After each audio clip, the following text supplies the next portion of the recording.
প্রশ্নটা করার জন্য।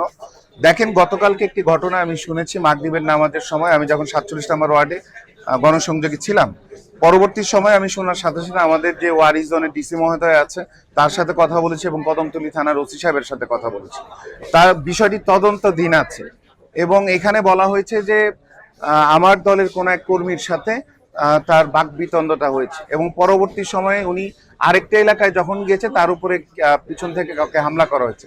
আমি যেটা আমাদের ডিসি সাহেবকে বলেছি, ওসি সাহেবকে বলেছি, আমাদের অলিতে গলিতে এখন অনেকেই প্রাইভেটলি আপনার সিসিটিভি ক্যামেরা স্থাপন করে থাকে, সেগুলি পর্যালোচনা করতে বলেছি। দেখেন, আমরা একটি নতুন বাংলাদেশ নির্মাণ করতে চাই, সেখানে সন্ত্রাসীদের কোনো জায়গা নেই। এবং আপনি যদি আমার ইশতেহারটা পড়েন, আমি আপনাকে অনুরোধ করবো নিয়ে নেবেন আমার কাছ থেকে, আপনি এখানে স্পেসিফিকলি দেখবেন আমি জায়গায় জায়গায় আমি রাজনৈতিক দলের নেতৃবৃন্দের কথা বলেছি। কারণ আমরা যদি চাঁদাবাজ থেকে শুরু করে সন্ত্রাসীদেরকে শুরু করে যদি এদেরকে নির্মূল করতে চাই, আমাদেরকে রাজনীতিবিদ যারা বা রাজনৈতিক দলের নেতৃবৃন্দ যারা আছে তাদেরকেও আইনের আওতায় নিয়ে আসতে হবে জনগণের আগে। এই বিষয়টি যেটা বলতে চাই, বিষয়টি আমার কাছে দুঃখজনক, আরেক পাশ দিয়ে আমার কাছে ঘোলাটাও মনে হচ্ছে।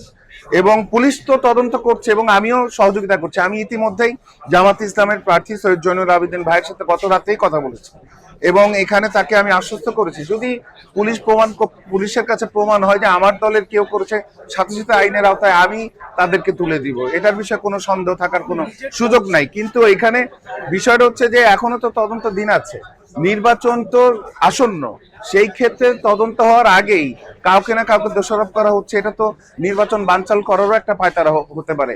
এলাকার পরিস্থিতি একেবারেই শান্ত আছে, আমাদের মধ্যে একটা সৌহার্দ্যপূর্ণ সম্পর্ক আছে, কিন্তু আমি তো এখন দেখছি যে এটা আমাদের সৌহার্দ্যপূর্ণ সম্পর্কটা নষ্ট হতে পারে। আমি সৈয়দ জয়নুল আবেদিন ভাইয়ের সাথে কালকে যখন কথা বলেছি, উনি বলেছেন যে ভাই এটা বিএনপির কথা আমরা সরাসরি বলিনি, আমরা বলেছি যে সন্ত্রাসীরা কেউ করতে পারে, ফ্যাসিস্টদের তারাও কেউ করতে পারে, কিন্তু আমরা এটা তদন্ত হোক, তারপর আমরা কথা বলে আমরা ব্যবস্থা গ্রহণ করবো, সেই কথাটাই আমি বলছি।